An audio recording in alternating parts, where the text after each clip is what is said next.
Good morning, everyone. Happy Friday to you. My name is Don K. Preston. I am the president of Preterist Research Institute of Ardmore, Oklahoma. This is what I call my morning musings. This is video number 12 in our examination of the book written by Kenneth Gentry entitled, Have We Missed the Second Coming? By the way, thank you so much for those of you who have sent me so many private emails and private messages expressing your appreciation for this series. Well, you know, in his book, Dr. Gentry sets out to prove that Matthew chapter 24 and 25 speaks of two different events. Now, I'm going to pass right over some of his claims. For instance, I'm not going to go in depth on it, but I just simply want to make the observation that Dr. Gentry makes the claim that when the disciples ask about the term, the end of the age, and that Matthew uses the term soon to Leah. Well, Gentry argues, quote, on page 74, footnote number 2, that Matthew uses the word soon to Leah only for the world's end. Folks, I've got to tell you that is absolutely specious. I mean, there's no justification for that whatsoever. That is just simply a bald-faced assertion without any proof whatsoever.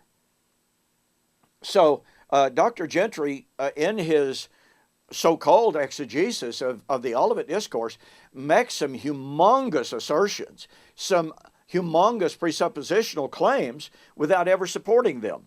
One of them is the focus of the video today. I want you to notice, and of course he continues claiming that the disciples were absolutely confused. They really believed that the fall of the temple would be the end of the physical world. And oh, by the way, he quotes Philo, who was a first century Jewish writer, somewhere around 50 AD. And he also quotes from the Sibylline oracles, both of which say that the temple was supposed to be eternal. And so Gentry's argument there is, well, Jesus' disciples believed that the temple would be eternal. Here is Jesus predicting the fall of the temple. Therefore, Jesus was predicting the end of time. Well, you know, that almost sounds plausible if it were not for the fact that Dr. Gentry is very selective in choosing his quotes here. He conveniently doesn't tell you, or us, that there was a very dominant strand of Jewish belief that said the Jewish temple would not enter the age to come, that the Old Covenant temple would in fact pass away, that there was not supposed to be, by the way, an end of human history. So when Dr. Gentry just simply quotes Philo in the Sibylline oracles and said, oh, well, see, they said the temple was going to be eternal.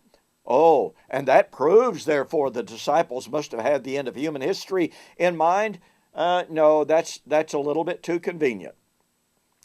And it completely overlooks another very dominant strand of Jewish thinking in regard to the Old Covenant temple. Now, Dr. Gentry then sets forth to say that theologically there is a, quote, redemptive historical link does in fact connect AD 70 with the Second Advent. This could easily confuse the disciples. See, there's his basic assumption that the disciples were confused. That is, the AD 70 episode is an anticipatory foreshadowing of the larger event, the Second Advent. As D.A. Carson expresses it, the near event, the destruction of Jerusalem, serves as a symbol for the far event, i.e. the second coming. This is akin to there being several historical episodes of the day, singular, of the Lord in the Old Testament, unquote. So for Dr. Gentry,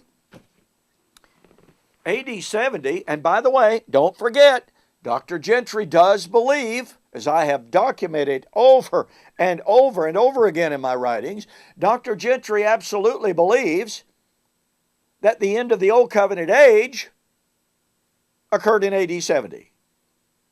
The New Covenant bride completely supplanted the Old Covenant in AD 70.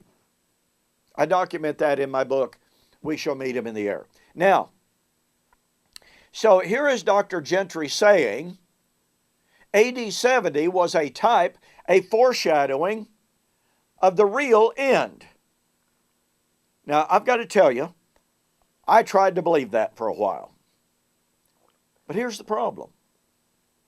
There is not a single New Testament writer that hints at that idea. There is not a single New Testament writer that pointed to AD 70 and said, as it will be then, so shall it be at the end of the world. Not one.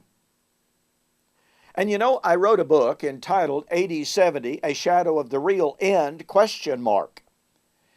And in that book, I adduce 10 extremely powerful points to prove that AD 70 was not a type, or a shadow of anything. Look, Paul said in 1 Corinthians chapter 10 and verse 11, the end of the ages has come upon us. Now, the word end there is telos, and it's goal. Means goal. Now, it can also mean termination. That's no doubt about that. But you see, the termination of the old was the full arrival of the new. And thus, the end of the old was the goal of all of the previous ages. Now look here, look at what Paul does not say. Paul doesn't say, well, one of the goals of all of the previous ages has arrived, but we're really looking for the real one. No. As Richard Hayes, as Davidson, as N.T. Wright, and as a host of scholars have pointed out, Paul was saying that the eschatological goal of all the previous ages had broken into that old covenant world. The age to come had broken into, quote, this age, unquote. And the age to come, folks, was the ultimate goal. The age to come was the age of the resurrection. In fact, the resurrection would lead directly to the age to come. It was the doorway into. And it was to serve as the ground for life in the age to come. And so for Paul to say that the end of the ages had arrived was not to say, boy, you know what's happening here is really cool, but it's not the real stuff. Paul is clear, he is emphatic, he is explicit that it was the old covenant that was a type and a shadow of the things of Christ. The things of Christ are not shadows of future things. The end of the old age was not a foreshadowing of the end of the endless Christian age. And you know the Bible is very emphatic that the Christian age, the new covenant age of Christ, has no end. Isn't it rather disingenuous to say that the end of the old covenant age foreshadowed the end of the endless age of Jesus Christ? Folks, that doesn't work. The only age that the Bible ever talks about ending is the old covenant age of Israel. The age of Christ has no end. Thus, when Kenneth Gentry, in his book, Have We Missed the Second Coming, when he talks about the end of the current age, when he talks about the end of the world, he is flying directly in the face of the explicit, emphatic, and repeated statements of the Bible that the new covenant of Jesus Christ, the new covenant age of Jesus Christ, has no end. Heaven and earth will pass away, Jesus said, referring to the old covenant age.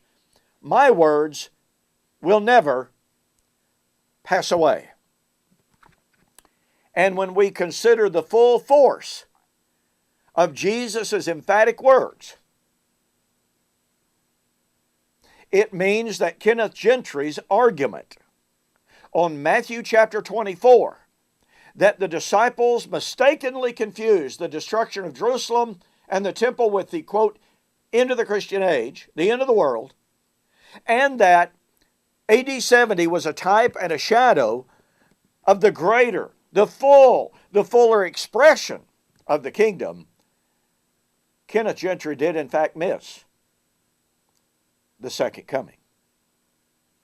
because Christ's second appearing occurred within a very, very little while, according to the writer of Hebrews, writing in Hebrews chapter 10, verse 37. And from his standpoint then, it was to be, and it was, in a very, very little while, and without delay. These statements completely nullify Kenneth Gentry's book, Have We Missed the Second Coming? Well, thank you for joining me for this morning's Morning Musings.